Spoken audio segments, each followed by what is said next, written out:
आदरणीय महाराजांना त्रिवार नमोस्तु. मंचावर उपस्थित सर्व मान्यगण आणि आपण सगळे जमलेले आपण सर्व परिवाराचे सदस्य. थोडक्यात घेते, प्रत्येकाची नावं घेतलं तर त्यात वेळ जाईल. आपल्या सगळ्यांना भुका लागलेल्या आहे. नेहमी जेवणाच्या आधीची वेळ घेवारे साहेबांची असते, आज त्यांनी माझा नंबर लावलेला आहे. आपण थोडक्यात आठवूया. विषय खूप मोठा आहे आणि अतिशय महत्वाचा आहे. या आजचा जो मला विषय दिलेला आहे, मी डायरेक्ट विषयावरच येते.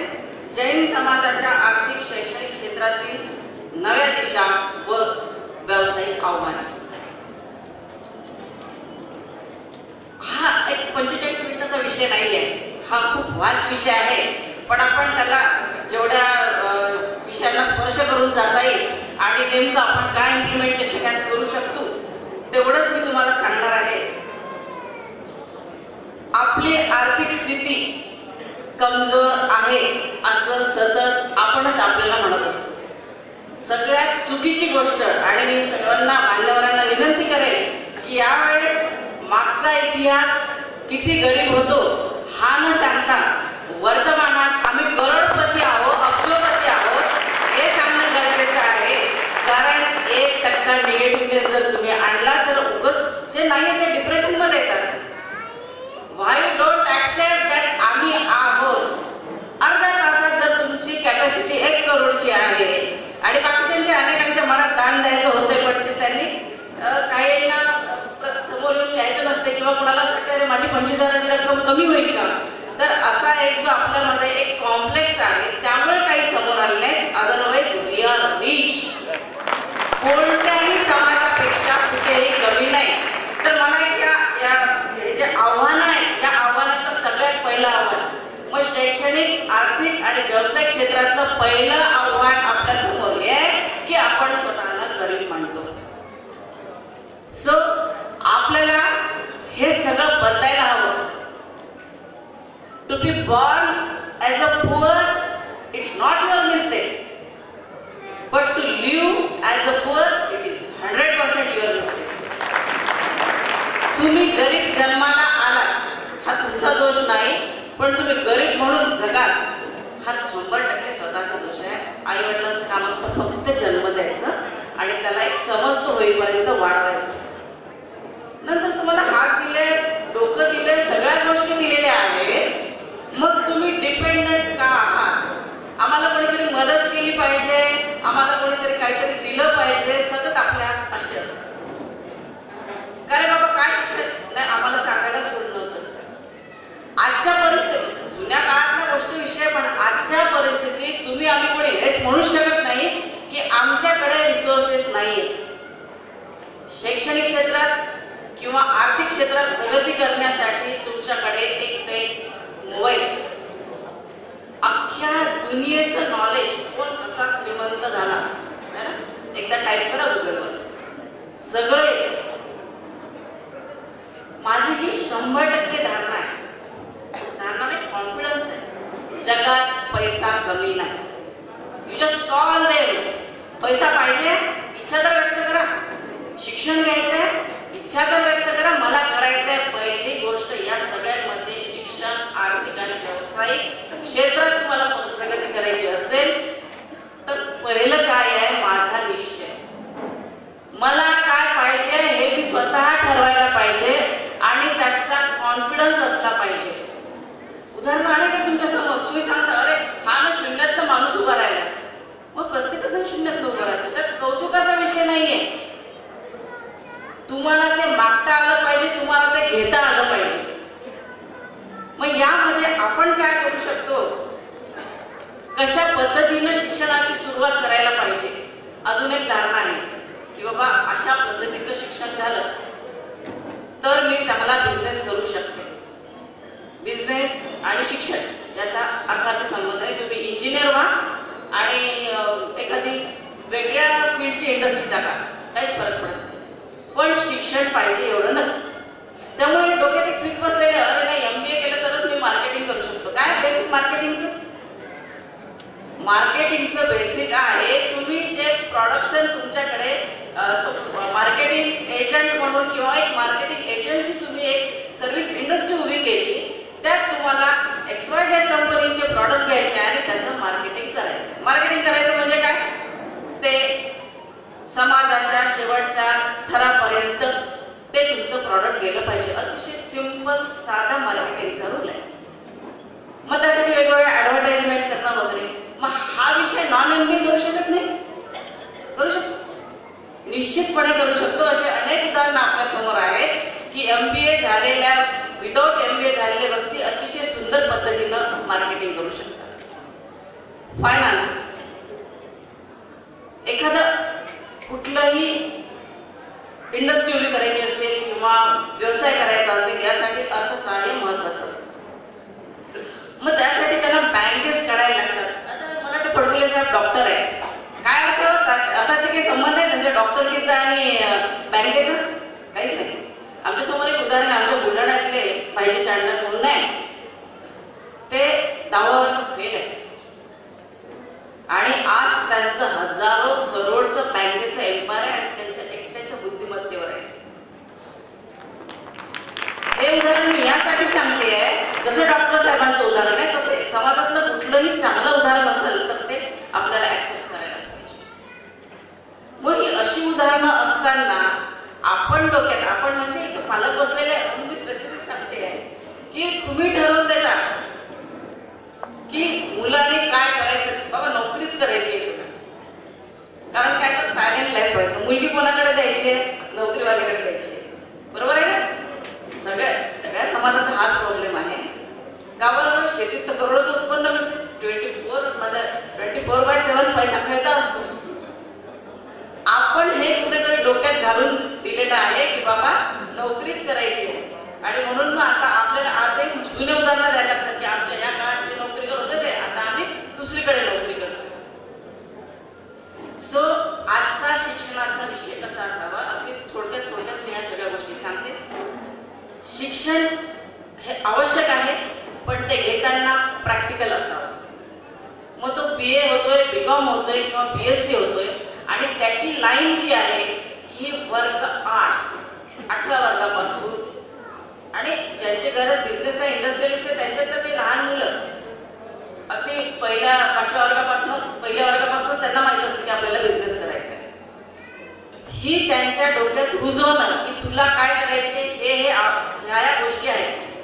शासकीय नोकरी केली तर तुला हे मिळेल, व्यवसाय केला तर तुला हे मिळेल, इंडस्ट्री एखादी टाकली तर तू हे करू शकतो, एवढ्या लोकांना काम देऊ शकतो.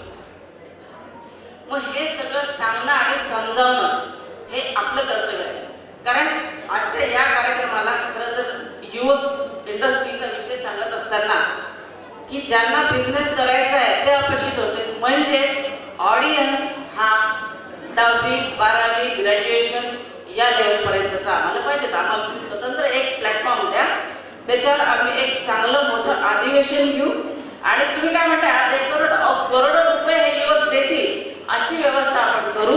इंडस्ट्रीचं मी आज तुम्हाला एक प्रॉमिस करते, कोणी यावं, कोणती इंडस्ट्री टाकायची त्याने फक्त सांगावं. त्याच्या सगळी कुठे करायचंय, काय करायचंय, अगदी अथपासून तर कितीपर्यंत खूप खोल्यात जात नाही, त्यांना सेटअप बिझनेस करून देण्यापर्यंतची जबाबदारी आम्ही घ्यायला तयार आहे. आम्ही आमच्यासोबत एक टीम गोळा करू, कारण आपल्या इथे जे इंडस्ट्रियल बसलेले आहेत या सगळ्यांचा नक्की फायदा होणार आहे. तर ही सगळी आपण करू शकतो. त्यामुळं माझी पॅरेंट्स सैत्वाळ संघटनेची जी पॅरेंट बॉडी आहे यांना मला एक सांगू इच्छिते आणि आय थिंक आश्वासन मला द्यायला पाहिजे त्यांनी की तुम्ही एक जैन सैत्वाळ ट्रेड ऑर्गनायझेशनची स्थापनेची आजच डिक्लेअर करा. त्यात आम्ही त्या मुलांनी शिक्षण कोणतं घ्यायचं, त्याने इंडस्ट्रीत जायचं की त्याने व्यवसाय कुठला करायचा, अख्खं मार्केट आम्ही तुम्हाला उपलब्ध करून देतो. मग ही आपल्याला असे गोळा करायची वेळच येणार नाही, कारण सगळेच करोडपती असणार आहे. जास्तीत जास्त 7 वर्षात तुम्हाला हे सगळे लोक करोडपती आम्ही बनवून द्यायला शब्द माझा सगळ्यांना. पण यात सगळंच नाही, वेरे हरे पलंगावरी असं नाही चाललं, पळायला लागणार आहे. मला जर बिझनेस करायचा आहे खेळ्यांचा, खेळ असतात ना, साधा एक 15 लाखाचा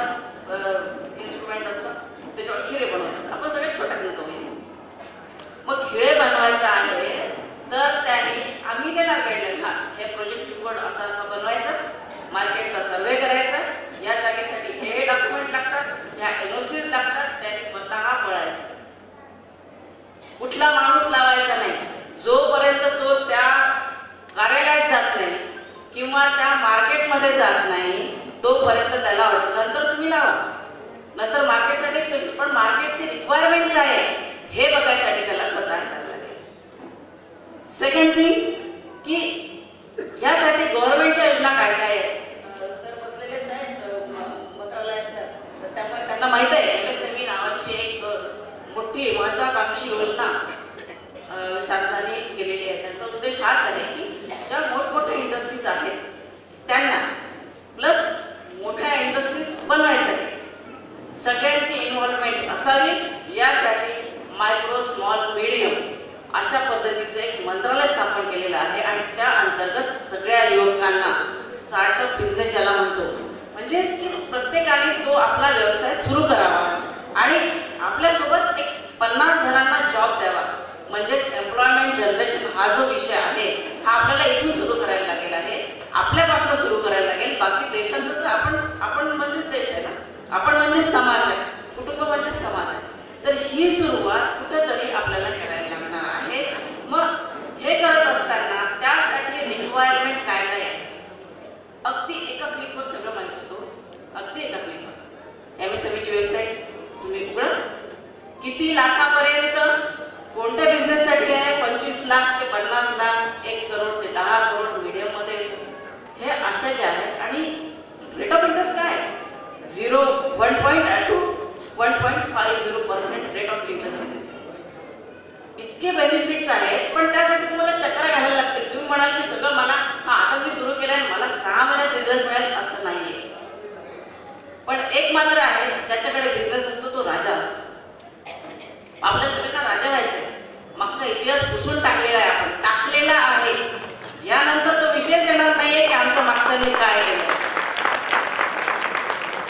मग यासाठी ही संघटना आपल्याला सगळ्यांना म्हणजे युवकांना ज्यांना स्टार्टअप करायचं त्यांना सगळ्यांना ही सोबत राहणार आहे. कोणत्या पद्धतीनं हे एक वेगळं सेक्टर असू द्या की इंडस्ट्रीसाठीच्या डेव्हलपमेंट. आणि अजून एक सांगते मी, जे काही कर्ज लागणार आहे किंवा पैसा उभा करायचा आहे त्यासाठी पण फडकुले साहेब आहेत, माझी स्वतःची पण आम्ही बँक केलेली आहे किंवा फंड्स इन्व्हेस्टर आहे. आपल्यातच इतके इन्व्हेस्टर बसलेले आहेत मंचावरच, अर्धे इन्व्हेस्टर तर मंचावरच सापडतात. आपण प्रत्येक याच्यात पार्टनरशिप मध्ये इन्व्हेस्टर देऊ शकतो. नाही झालंय तर अगदी सगळी व्यवस्था आम्ही फायनान्शियली करून द्यायची जबाबदारी घेते. म्हणजे आता काय झालंय तुमचा शिक्षणाचा विषय ओके, शिक्षण कुठलंही घ्या पण अँबिशन्स घ्या. यस मला काहीतरी करायचं आहे. नुसतं काय करायचं नाही, माझ्याकडे अशी परिस्थिती नाही तर ते आम्हाला ना काहीतरी करायचं. काय करायचंय तुम्ही ठरवा ना, ते मी नाही सांगणार आहे. स्वयंपाक करायचा असतं आपण म्हणतो जेवायला करा बरं, घरात म्हणजे पुरुष वर्गांसाठी आहे, महिलांना माहिती त्याच्यात सांगा कशाची भाजी करू विचारता ना. अगदी कॉमन उदाहरण आहे. तर तुम्हाला काय खायचं ते माहीत पाहिजे पहिल्यांदा. या पद्धतीत जर आपण काम करत गेलो तर मला नाही वाटत की इंडस्ट्रीज एका विशिष्ट समाजाकडे असं होईल. आय डोंट थिंक सो की पुढच्या 5 वर्षाचं चित्र. पण हे इम्प्लिमेंट व्हायला पाहिजे. मी प्रत्येक वेळी ज्या वेळेला मला बोलायला बोलवतात त्यावेळेला माझा एकच अट्टाहास असतो किंवा हे इम्प्लिमेंट झालं पाहिजे. आपण जे सांगतोय सगळ्यांची तळमळ दिसते पण मग ती कुठेतरी कार्यान्वित होणं गरजेचं आहे. हे कार्यान्वित होण्यासाठी या सगळ्या गोष्टी आहेत. बघा शिक्षण संस्था आपल्या खूप आहेत, आमच्याही आहेत. मग आम्ही सांगत असतो आम्ही हे सगळे कन्सेशन्स देतो, सगळ्या देतो वगैरे. पण मग त्यांना तिथे यायचं नसतं कारण काय तर ग्रामीण भागात आहे. Okay no problem. पण मग कुठेतरी शिक्षण घेत असताना तुम्ही दिशा निश्चित केली पाहिजे. त्या शिक्षणासाठी अर्थसहाय्य करत असतानाही माझा एक हे राहिलं आहे की जसं आपण हे वापस घेतोय पैसे, शिक्षण घेत असताना मुलांनी पॅरलली पार्ट टाइम जॉब केला पाहिजे. मग तो अगदी अब्जोपती घराण्यातला मुलगा जरी असेल तरी त्यांनी पॅरलली 2 तासाचा 4 तासाचा पार्ट टाइम जॉब केला पाहिजे. का? कारण बाहेरचं जग हे पुस्तकी ज्ञानापेक्षाचा सगळ्यात उत्तम उदाहरण आहे गुरुचं. जे काही शिकवते ते तुम्हाला बाहेरचं जग शिकवते. तर हे जे शिकण्यासाठीचं जे आपलं आहे पण आपण त्याला काय करतो नाही पोराचं कॉन्सन्ट्रेशन ना त्या अभ्यासावर झालं पाहिजे.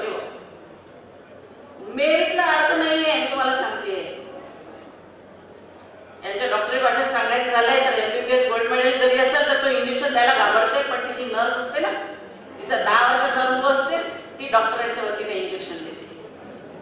त्यामुळे थेरॉटिकल आणि प्रॅक्टिकल यातली जी आपली गल्लत होत असते ना, आपण ऑलवेज कन्फ्युज असतो. आजच्या छोट्या पोरांना जे काय म्हणजे फर्स्ट स्टँडर्ड पासून जे काय एज्युकेशन चालू आहे, त्यात त्यांना बाहेर भाजी आणायला पाठवत नाही हो आपण. नाही त्याचं ते उद्या काय प्रोजेक्ट आहे आणि ते उद्या काय त्याची टेस्ट आहे, 10 मिनिटासाठी पाठवून त्याला हिशोब तर करू दे. 10 रुपये दिल्यावर 5 रुपयाची भाजी आणल्यावर किती वापस येतात. तुम्ही त्यांना कुठेतरी टाकताय. माझा सरळ आरोप आहे. रागाला तरी चालेल. म्हणजे आम्हाला भेटलं नाही तर मुलांना भेटलं पाहिजे. म्हणजे काय? अरे त्याला त्याच्याकडून घेऊ दे ना, अँड्रॉइड मोबाईल फोन 15,000 त्याला कमवू दे, घेऊ दे त्याला, पार्ट टाइम करून कमव. का नाही आपण हे इम्प्लिमेंट करत? आणि जो स्वतः कमाई करतो ना, तो कधी ऍपलची गोष्ट करत नाही. तो अरे माझं एक काम 40,000च्या फोनमध्ये वाटतं नाही, 20-70,000चा फोन घेऊ. स्वतः कमाई केली तर काटकसरीची सवय लागते. स्वतः अभ्यास करून बिझनेस मध्ये उतरलं तर प्रॉफिटची सवय लागते. साधं गणित आहे. त्यामुळे ह्या गोष्टी ज्या आहेत ह्या आपण अंगीकारणं अतिशय आवश्यक आहे. जेवढे सगळ्या बसलेले माझे सहबंधू भगिनी आहेत त्यांना सगळ्यांना विनंती आहे, तुम्ही मी अतिशय कळून सांगते, कारण जेव्हा एखादा मुलगा फेरीवर ठरतो ना, त्याचं दुःख आम्हाला येतो. आम्हाला देऊ केले होते वडिलांनी पैसे नाही पाहिजे म्हटलं. कर्ज काढून बिझनेस उभा करावा या मताची दिली. कुठेतरी मागे एक ससेमिरा असतो की नाही, वडिलांचे दिले नातेवाईकांचे देऊत ना, नातेवाईकांचे पण पैसे नको, वडिलांचे पण नको. जेव्हा स्वतः करा तेव्हा फेडायची कॅपॅसिटी येते किंवा एक डोक्यावर बर्डन राहतं की नाही, मला हे कमवायचे म्हणजे मी प्रोडक्शन वाढवणार, म्हणजे मी सेल वाढवणार, म्हणजे मी या सगळ्या गोष्टी करणार. तुला एक सांगते, इंडस्ट्री एखादी उभं करणं इतकं पुण्याचं काम आहे की आज तुम्ही अरे 10 म्हणजे एक छोटी इंडस्ट्री उभी केली तर किमान 50 जणांचं पोट त्याच्यावर भरतं. एक ते सायकल आहे. म्हणजे जिथनं तुम्ही मशिनरी घ्या, सुरुवात कुठून होते तुमची रजिस्ट्रेशन पासून, तुम्ही मशिनरी घ्या, मशिनरी बनवणार, त्या मशिनरी बनवणाऱ्या इंडस्ट्रीमध्ये काम करणारे लोक, त्याचं पहिलं पोट भरलं. सेकंड, तुम्ही इंडस्ट्रीचा सेटअप उभा केला, उभं करताना जे काय लेबर लागले तुम्हाला कन्स्ट्रक्शन, इन्स्टॉलेशन या सगळ्या गोष्टींसाठी, त्याचे तुम्ही पोट भरणार, त्याच्या 2 वेळच्या जेवणाची व्यवस्था करणार, ब्रेड बटरची व्यवस्था करणार. थर्ड थिंग, जे तुम्ही नंतर ऍक्च्युअल प्रोडक्शन सुरू करणार त्यामध्ये जे लोक तुम्ही कामाला लावणार त्यांची अगेन सगळ्यांची ब्रेड बटरची व्यवस्था होणार. आणि थर्ड थिंग, जो माल मार्केटमध्ये जाईल, ज्या दुकानांमध्ये जाईल, त्या दुकानात जे काम करणार आहे त्या दुकानाचा सेल होणार. म्हणजेच त्याचे सुद्धा तुम्ही हे असं सुंदर सायकल आहे. तुम्ही विचार केला ना, जेव्हा मी खरेदी करायला जाते ना त्यावेळेला मी हा नक्की विचार करते की हा एक वस्तू खरेदी करत असताना याच्या मागे लागलेल्या किती जणांची व्यवस्था लागलेली. या पद्धतीने विचार केला तर नक्की समाजकार्य होतं, अर्थकारण होतं. कारण पैसा प्रचंड आहे, पैशाची कुठेच कमी नाही, रिक्वायरमेंट लोकांची प्रचंड आहे. आठवा परत जुना काळ, आपल्या सगळ्यांना जुन्या काळात फार जायला आवडतं. किती कपडे होते आपल्याकडे? 2-4 बस है ना. आता किती आहे? आणि मग ते आपण कुठेतरी दान करत राहतो है ना. म्हणजे चांगला विषय काय झालाय, प्रोडक्शन वाढलं, लेबर वाढलाय. जे काय गरीब ज्यांना कपडेच नव्हते त्यांना तुम्ही दान करायला लागलात ना, वापरलेले म्हणा, नवे म्हणा, काय तर कपडे दान करायला लागलात ना. ही डेव्हलपमेंट प्रत्येक मधलं पॉझिटिव्ह बघणं. यात चांगलं काय झालंय की हा ठीक लोक मला 2 वेळा घालायचं टाकून द्यायचं, म्हणजे मी नवे घेत असताना यात 100 लोकांना ते काम मिळणार. हा उद्देश जर डोळ्यासमोर ठेवून तुम्ही जर व्यवसाय करायला शिकला तर अतिशय चांगली बाब यापेक्षा दुसरी कुठलीच नाही. यामध्ये अतिशय काही महत्वाच्या गोष्टी आहेत. Self capacity. कधीही स्वतःला अंडर एस्टिमेट करू नका, म्हणजे मुलांना तर मुळीच नका. हे तुझ्याचे नाही होणार आहे आपण सरळ इतकं इझिली म्हणत असतो. हे म्हणत असताना त्यात तुम्ही 100% निगेटिव्हिटी भरत असता. एक निसर्गाचा नियम आहे, तुम्ही जर पॉझिटिव्ह दिलं तर तुम्हाला पॉझिटिव्ह मिळेल. प्रयोग करून पहा. मी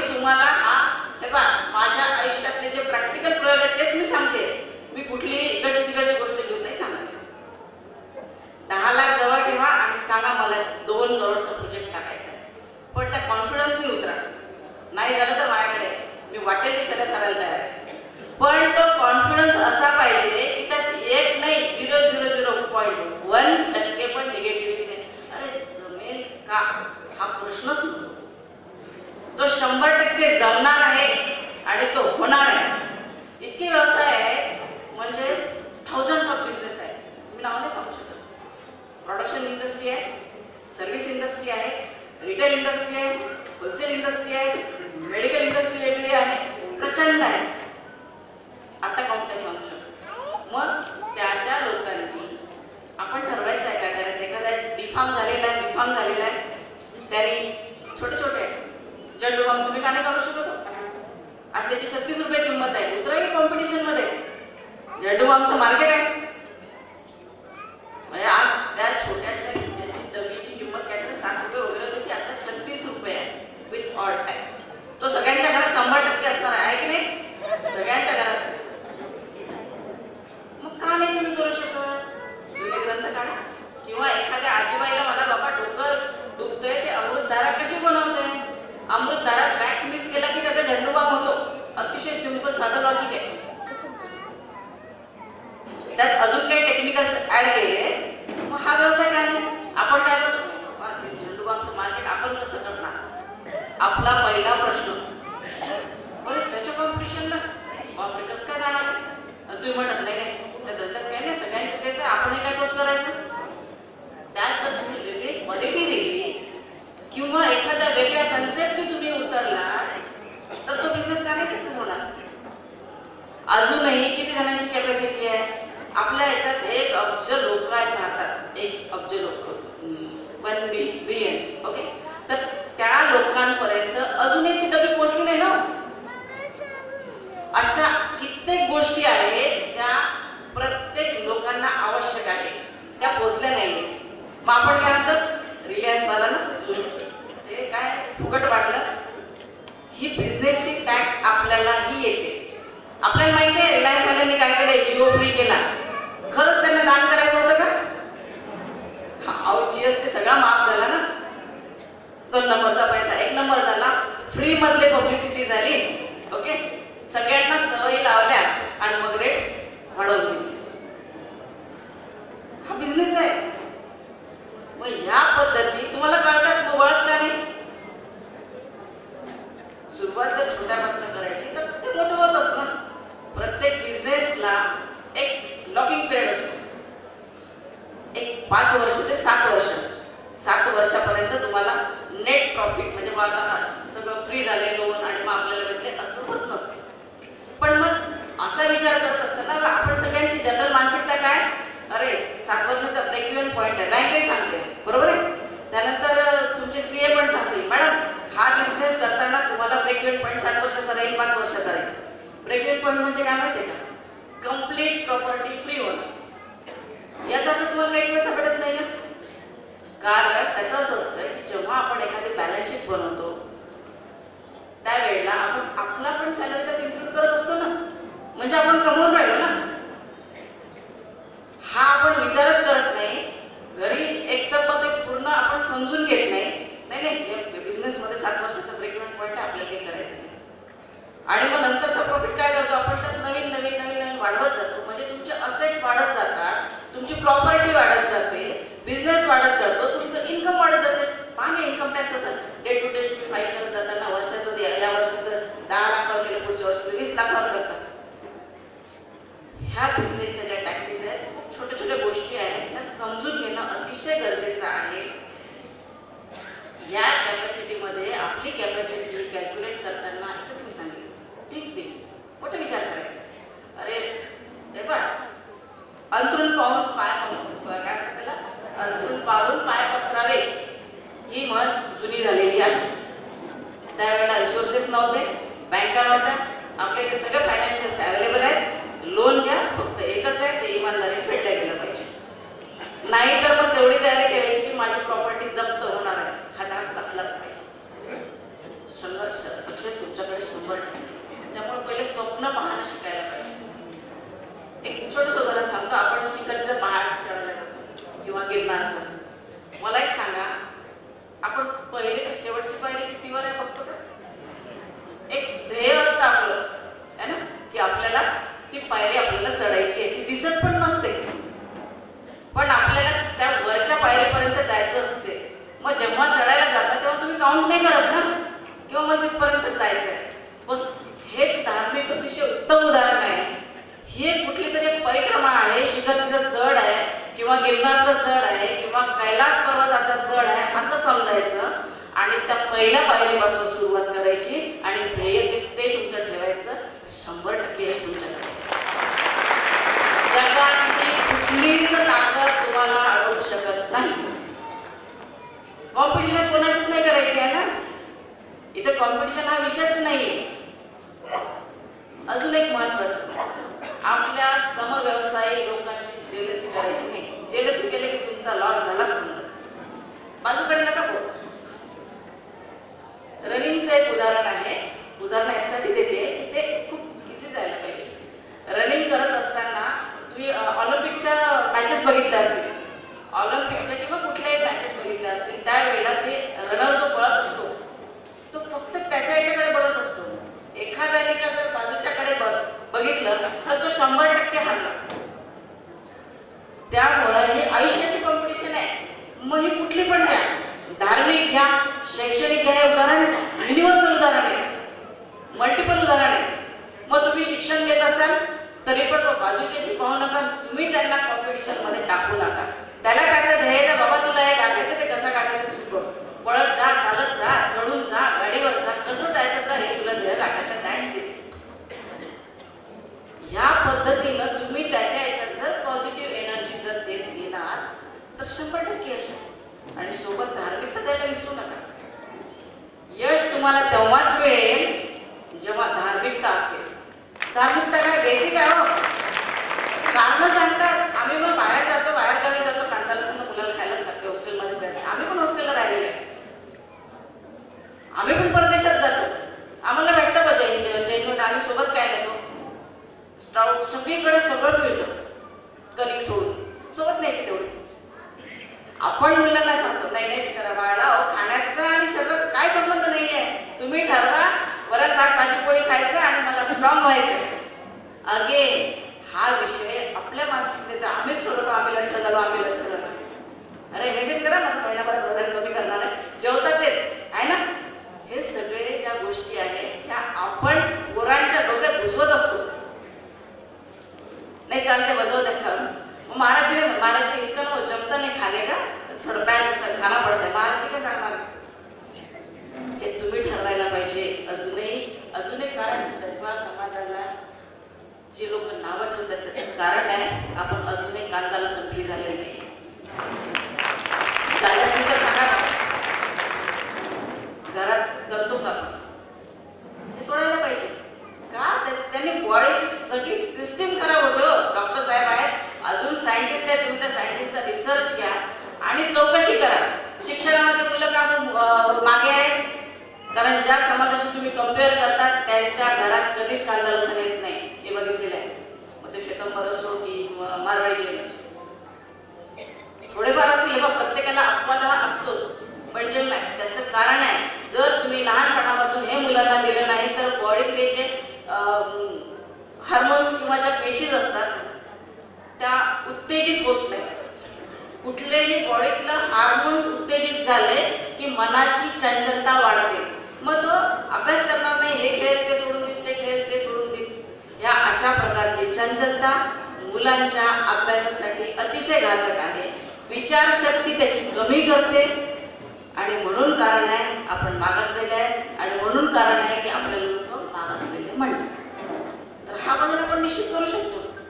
मुलं ऐकत नाही हा विषय नाही. सुरुवात आपल्यापासून करायची आहे, आपल्या घरापासून करायची आहे. एकदम नाही सोडल्या जात. हप्त्यातून 3 दिवस किंवा 3 दिवस आज जैन जेवण 10 दिवसात करतो ना, तसं हप्त्यातले 3 दिवस जैन जेवण करायचं.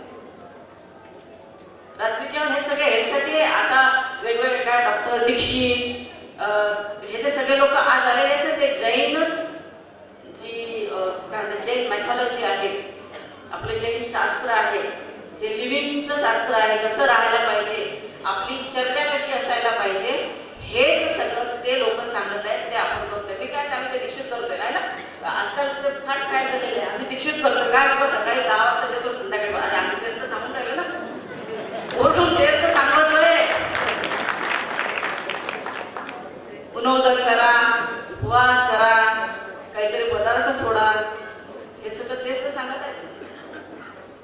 ह्या सगळ्या गोष्टी मी का बरं सांगते, कारण याचा संबंध तुमच्या अर्थकारणाशी आहे, याचा संबंध तुमच्या शिक्षणाशी आहे, याचा संबंध तुमच्या कुटुंबाच्या एकत्रीकरणासाठी पण आहे. जेलस नसेल तर वाद होणार नाही, जेलस नसेल तर तुमचा व्यवसाय चांगला होईल, जेलस नसेल तुमचं टार्गेट समोर असेल तर तुम्ही शिक्षणात वरच्या पदावर जाल आणि तुमचं काम शिस्तीत राहील. अतिशय साधे सोपे लॉजिक आहेत. हे जर तुम्ही आपण सगळ्यांनी आत्मसात केले तर हे सगळ्या गोष्टी सहज शक्य होतात. काय गोष्टी पाहिजे आपल्याला? बिझनेस, एज्युकेशन, लाईफ, समाजकारण, या सगळ्या गोष्टीमध्ये आपल्याला 3 गोष्टी महत्वाच्या आहेत. First, commitment. कमिटमेंट आपल्या प्रत्येक कामाशी असायला पाहिजे. इथं मला जर 10 वाजता माझा कार्यक्रम आहे तर मी तिथे 10ला 5 मिनिटं कमी असताना मी इथं पोहोचायलाच पाहिजे. That is my commitment. मी जर तुम्हाला म्हटलंय की मला तुम्हाला इंडस्ट्रीसाठी कोणीही या, ते सगळं सहकार्य मला करायचं आहे, दॅट इज माय कमिटमेंट. आणि माझं कमिटमेंट आहे, कॉन्फिडन्स आहे, म्हणून मी तुम्हाला गोष्ट सांगते. I mean it. जे बोललं ते 100% आम्ही करून दाखवणार आहे आणि ते करूच. पण जे तुमच्याकडनं पाहिजे ते तुमच्याकडनं 20-30% जे काय आम्हाला अपेक्षित आहे ते तुमच्याकडनं यायला पाहिजे. मग हे असं जर आपलं संघटनेमार्फत हे जर असं सगळं सुरू झालंय तर एक समाजाचं वेगळं चित्र आपल्या समोर दिसणार आहे. प्रत्येक सगळ्यांना पुण्यात येऊन राहायची गरज नाहीये. सगळ्या इंडस्ट्री पुण्यात आहेत, तीच इंडस्ट्री आता सगळं ऍक्सेस झालेलं आहे. म्हणजे तुम्ही एखाद्या गावात बसून तुमचा माल तुम्ही सेल करू शकता. शेतकरी करतात. शेतकऱ्यांचा माल आता पण खेड्यापाड्यातनं परदेशात जातो, एक्सपोर्ट होतो. आहे ना, तुम्ही पाहता उदाहरण पेपरला आर्टिकल्स वाचतात, अनेक व्हॉट्सअप ग्रुप आहेत, त्यावरही तुम्हाला दिसते की अरे याचा माल मिरच्या इकडे गेला, तिकडे गेला. शेतकऱ्याचं हे होऊ शकतं तर माझा बिझनेस का नाही चालू शकत? या 2 गोष्टी होती. तुमचं कुटुंब एक संद राहील. आई वडिलांच्या हाडून काही 4 महिने या मुलाकडे होते, 4 महिने त्या रिटायरमेंट नंतर आई वडिलांची जबाबदारी मुलींच्या बाळांपण, बरोबर आहे, आणि मुलांच्या जबाबदाऱ्या असं करत करत त्यांचं रिटायरमेंटचं लाईफ पडते. म्हणजे जे मानव प्रस्थानाचं आयुष्य असतं, ज्या काळात त्यांना शास्त्र समाजकारण करायचं असतं, शास्त्र ध्यान धारणा करायची असते, त्या काळात त्यांना 100% पहिल्यापेक्षाही जास्त संसारात अडकावं लागतं आणि ही अत्यंत चुकीची गोष्ट आहे. मग हे करायसाठी अर्थात ही एका दिवसाची जादूची कांडी फिरवण्यासाठी ही गोष्ट एका दिवसात होणार नाहीये. ह्या गोष्टीला वेळ लागेल, पण नक्की ब्रेक इव्हन पॉईंट सारखा 7 वर्ष मिनिमम पिरियड आपण त्याला द्यायला पाहिजे. काहीतरी ठरवायला पाहिजे. एक डेडलाईन आपण आपल्याला द्यायला पाहिजे की हे करायचं, सुरुवात कुठेतरी करायला पाहिजे. आणि हे होणं समाजाच्या दृष्टीने अत्यंत आवश्यक आहे. सेकंड आहे डेडिकेशन अँड पॅशन. सगळ्यांना हे शब्द माहिती आहे. माझ्या कामाप्रती माझी इमानदारी, म्हणजे मला करायचं आहे तर मग माझ्याकडे 10 नोकर आहेत, मी आता हा कागद घ्यायचा, मी त्या चक्राच्यासारखं त्याच्याकडे जाऊ कसं, हा तुम्हाला प्रश्नच आला नाही पाहिजे. किंवा बँकेतला बसलेला अधिकारी हा नोकर आहे आणि मी तर सांगा माझ्याकडे तर करोडची प्रॉपर्टी आहे, नाही तर तो त्या खुर्चीचा मान आहे, तो त्या खुर्चीवर बसलेला आहे, आपलं त्याच्याकडे काय, यू मस्ट बी रिव्ह्यू. तुम्हाला झुंजच राहायला लागेल आहे आणि जेवढं तुम्ही लीन राहाल तितकं तुमची पद जी आहे ती वाढत जाते, तुम्ही डेव्हलप होत जाते. या सगळ्यांमध्ये आपण बिझनेस आणि जॉब आणि अर्थकारण या सगळ्यामध्ये मी MSMEच्या काही गोष्टी सांगते. MSMEच्या ज्या स्कीम्स आहेत ते तुम्ही बघालच, पण यात बेनिफिट्स काय मिळणार आहे, जे GST वगैरे जे असतात ना, या सगळ्या रेटिंगमध्ये तुम्हाला अतिशय कमी प्रमाणात म्हणजे तुमचा एक्झिस्टिंग बिझनेस असेल तरी पण सुद्धा तुम्ही MSME मध्ये रजिस्ट्रेशन करू शकता. त्याची बरेच मोठी आहे. तर यामध्ये स्मॉल मध्ये, मायक्रो आणि स्मॉल मध्ये येते की is less than or equal to 25 lakhs. Okay, त्यानंतर इन्व्हेस्टमेंट स्मॉलमध्ये किती 25 लाख टू 5 करोड आणि मीडियममध्ये more than 5 crore but not less than 10 CR, 10 करोडच्या कमी नसावा. आता हे बिझनेस कोणते आहेत? ज्या मोठ्या मोठ्या इंडस्ट्रीज आहेत त्याला सपोर्टिंग जे लागतं. सपोज तुम्हाला माहिती एशियन पेंटची एक छोट होतं, एशियन पेंटची कंपनी बरोबर आहे, त्याचा ब्रश पण येतो. कंपनी नाही बनवत ब्रश, ती आउटसोर्स करते. ह्या ज्या स्मॉल मीडियम मायक्रो इंडस्ट्रीज आहेत त्या ब्रश बनवतात, त्या कंपनीला देतात आणि कंपनी आपल्या ब्रँडवर ते विकते. अशा नंबर ऑफ इंडस्ट्रीज आहेत ज्या आपण कुठेही बसून करू शकतो. तर हे या स्मॉल मीडियम्स आहे. सर्व्हिस सेक्टरमध्ये, सर्व्हिस सेक्टर तुम्हाला माहिती आहे कुठली सर्व्हिस, म्हणजे आता आपण हाऊसकीपिंगची सर्व्हिस सुरू केली, ओके. त्यानंतर ट्रॅव्हल कंपनी सुरू केली. ह्या ज्या सर्व्हिस प्रोव्हाइड करतात, मॅन्युफॅक्चर करत नाही, that is called service industry, okay. तर ह्या सर्व्हिस इंडस्ट्रीजसाठी कमी भांडवल लागतं कारण तिथे फक्त मॅन पॉवर लागत असते. त्याची सॅलरी मिनिमम 10 लाख आहे मायक्रोसाठी, स्मॉलसाठी 10 to 2 करोड आहे आणि मीडियमसाठी 2 करोड to 5 करोड. तर यामध्ये आपण काय करू शकतो? सर्व्हिस इंडस्ट्रीमध्ये जशा काही तुमचे महिन्याचे बचत गट आहेत याला तुम्ही इंडस्ट्रीत कन्वर्ट करा ना. बऱ्याच ठिकाणचे जे बचत गट आहेत, आपल्याही समाजाचे बऱ्याच ठिकाणी बचत गट आहेत, तर तुम्हाला दान तुम्ही देता की याच्यापेक्षा तुम्ही जास्त देऊ शकाल, खूप पुण्य कमवू शकाल, गॅरंटी सांगते. जशी एक संगता तुमच्या या कामांमध्ये आहे. मी तुम्हाला एक छोटंसं उदाहरण सांगते. आमचं एक क्रोशा आपली माहिती जुनी कला आहे. माझा ग्रुप कुठे काम करतो माहिती आहे? आंध्र म्हणजे तेलंगणामध्ये एक खेडा आहे. तिथल्या बायका 10 ते 12 सगळ्या एकत्र जमतात, सगळे मुलं बाळा शाळेत पाठवतात, छोटे चिल्ले पाले ते सगळे सोबत घेऊन खेळायला देतात त्यांना. आणि तिथे आमचे आम्ही लोक अपॉइंट केलेले आहेत, ते लोक त्यांना ते सगळा धागा वगैरे घेऊन देतात आणि त्या बायका 10 ते 5 क्रोश असतात. तिथे कोणी शिकलेलं नाहीये. मी आता त्या स्लाइड आणलेलं नाही तर तुम्हाला दाखवलं असतं किंवा बाहेर कुठेतरी तुम्हाला दिसेल. तर ह्या बायका त्या क्रोशाचं काम 11 ते 5 स्टँडर्ड टाइम, ऑफिस टाइम ठरलेला आहे. 5 वाजता ते आहे तसं काम सोडतील आणि घरी जाऊन स्वयंपाक करतील आणि त्या लाखो कमवतात. सगळा माल एक्सपोर्ट होतो. अशा पद्धतीची महिलांमध्ये पण इतकी कॅपॅसिटी आहे. फक्त तुम्हाला कोणता वेळ पाहिजे? सकाळचा 10 पर्यंतचा तासभर तुमचा, नंतर 5 नंतर एवढा घरासाठी वेळ भरपूर आहे. आता काय करायचं नाही ना, धुणे भांडे काय करायचं नाही. प्रत्येकाच्या घरात हे सगळं बायका काम करतात. आपला लॉस नाही माहिती का? आपण म्हणतो काळ आहे तसं नाही ना, वेळेचा म्हणजे आपण किती ठिकाणी इन्व्हेस्ट करतो, म्हणजे वेस्ट आपला जातोय. आपण पैसा नुसता बर्बाद नाही करत, आपण वेळ बर्बाद करतो, म्हणजे ते पैशाच्या कॅल्क्युलेटेड आहे. आपण एखाद्या गोष्टीसाठी सपोज आता एवढ्या सगळ्यांनी जर कुठल्या फालतू कामासाठी वेळ घालवला असला तर तो वेळेचा नाही, तो देशाचा नाही, तो समाजाचा, पैशाचा, स्वतःचा तर 100% लॉस. त्यामुळे जे वेळेचं बंधन आहे ते पाळत ही सगळी कामं, मला इंडस्ट्री टाकायचं ते वेळेत झाली पाहिजे, मला ग्रॅज्युएशन करायचं तर मला वेळेत झालं पाहिजे, पीजी करायचं का नाही, नोकरी करून करायचं का शिकून करायचं, पहिल्या अपॉर्च्युनिटीज चेक करायचं. असं म्हणतात खूप विचारपूर्वक कामं केलेले ते कधी बरेच वेळा सक्सेस होत नाही.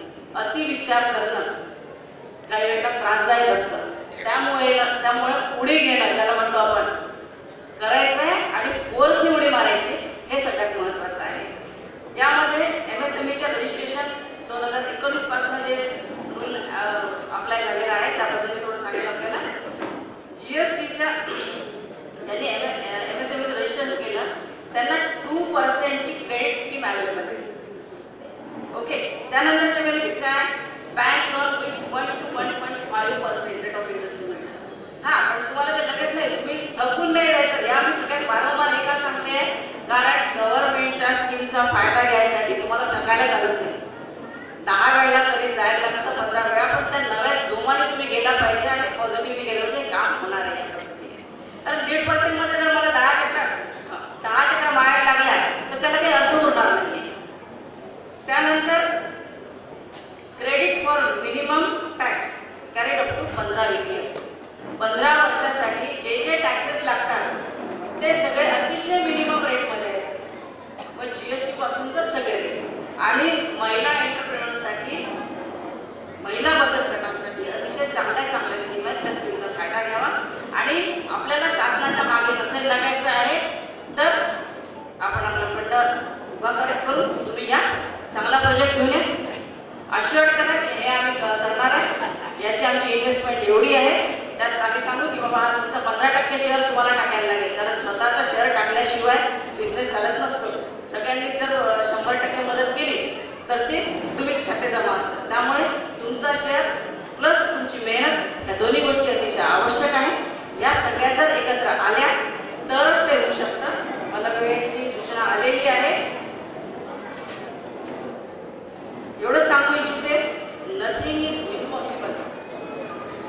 nothing is impossible when it says I am possible.